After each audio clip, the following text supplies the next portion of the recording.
I think tonight we're going to be talking about a certain card that I've been wanting off the Forbidden Limited list for quite some time. About over 3 years since it was forbidden on the January 2020 Forbidden Limited list. This card actually is one of my favorite decks that I really love to play, and it was the main prime part of the deck, and it helped it become an engine or even just a solid standalone deck. Now, this deck has popped up here and there over the past 3 years, maybe about 5 to 6 times, and still sees play from a very, very passionate player base and community. But today we're going to be talking about Orcust Harp and comparing it to other cards that summon from the deck that have been released alongside of it or over the past couple of years. Now, Orcust Harp, if you guys don't already know, I used to play a lot of Orcust back in 2019, from when it was pretty much first conceptualized till now, or till around mid to late 2020, because I lost passion for the deck. But with Orcust, it is one of the decks that still hold a key piece in my heart because of what the deck did. But let's get over the reminiscing and talk about the actual card itself. Orcust Harp is a level 4 Dark Machine effect. Already can be splashed in multiple different decks. You can banish this card from your graveyard, special summon one Orcust monster from your deck, except Orcust Harp. Also, you cannot special summon monsters for the rest of this turn, except dark monsters. You can only use this effect of Orcust Harp once per turn. Being able to banish itself to summon an Orcust monster from your deck, which you have multiple different options from Orcust Symbol Skeleton, Grisu the Orcust Mech Knight, and all the way up to something like Orcust Nightmare. But with the limited options of actual targets you can summon, it also helps get some of your combos going, since you can summon out something like Grisu and then dump another card, or you can just summon out a Symbol Skeleton so you can link it away for something else. But we're going to be comparing this card to a few other cards that was released around the time that this card was legal, and current cards that are legal that kind of do the exact same thing. First off, we have Rocket Tracer, which was released in 2018. Quick effect, target one face-up monster you control, destroy, and if you do, special summon one rocket monster from your deck, except Rocket Tracer. Also, you cannot special summon monsters from the extra deck for the rest of the turn, except dark monsters. So, this card being more leaning on the restriction, and it's only for extra deck monsters. Dragon Link has been running around for the past however long it's been, with little to no change over the course of time, while adding multiple different pieces to the deck, like Bestials, also losing things like Guard Dragon Alpi and Agar Pain. But with Rocket Tracer, it's another card that kind of does the piece of what Harp does by special summoning out another piece so you can link them away or synchro them away into something else, which what Harp usually did, along with the extend or the normal summon that you would run with it. After that, we have Tiny Spirit of Shuna. Now, it's all based off of if you control a non-effect monster. But if you control no effect monsters, you can special summon this card from your hand.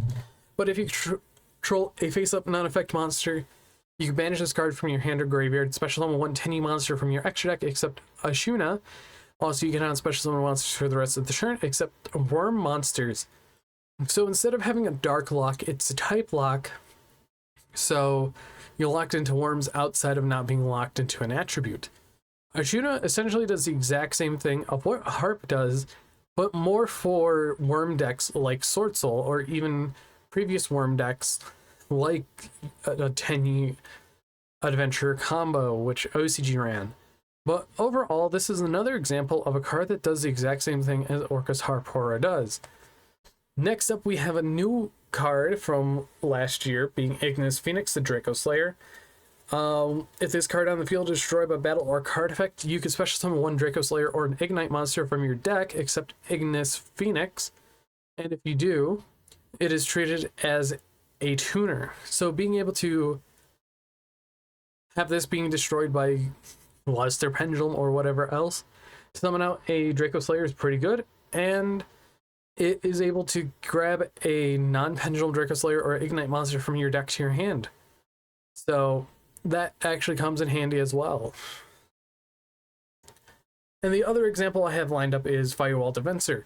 If this card is sent to the graveyard as a material for a link summon of a Cybers monster, you can special summon one Firewall monster from your deck, except Firewall Defensor, and you cannot special summon monsters for the rest of the turn, except Cybers monsters. So you have a Cybers lock, so this is kind of like a Tini Ashuna. But if we look at it, today's age, Orcust Harp kind of just does nothing compared to what these cards do. Rockets are still pretty good tier 2, tier 1.5. Sword Soul is still there as a tier 2 deck.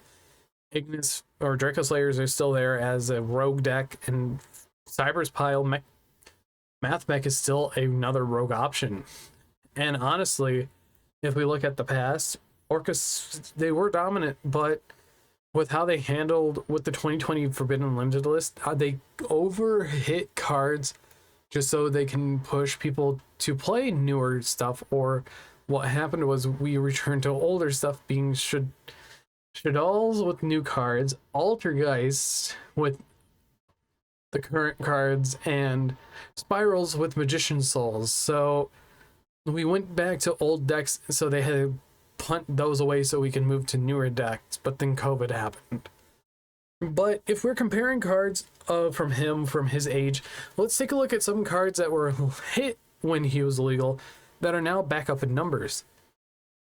First off, we have Sky Striker Mobilize Engage. This card's at 2. Sky Striker still hasn't done much.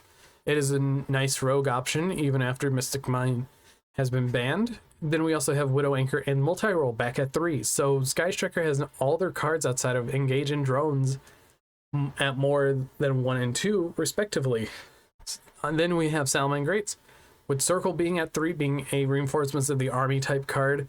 And Mirage Salio is another card that says, oh, special summon a Salamangreat monster from your deck, but you locked into fire. So essentially it's another type or attribute lock for that deck. And finally, we're going to be talking about Servant of Endymion. This card was hit down to 1, and now it's back at 3. And Endymions haven't seen much play at all. But honestly, this point of the video is more just to justify that Orcust Harp, even though people do fear the card, I feel like it could definitely go back to 1 to test the waters to see what people do. And honestly, with Bastille's running around and with them possibly being in the Megatins, I definitely think that Bastille's will be around for quite longer because they're a balancing force of light and dark decks. Sure, they influence things heavily with Dragon Link, but honestly, this is just me telling Konami, hey, put this card back to 1. It will make a lot of people happy. I know that quite a bit of people on both sides of the game want to see this card back off the list and actually be playable, because it has served its time that it shouldn't have really done, along with a few other cards here and there that I might talk about in future videos. But I want to know what you guys think about Orcust Harp and if it should come back or not.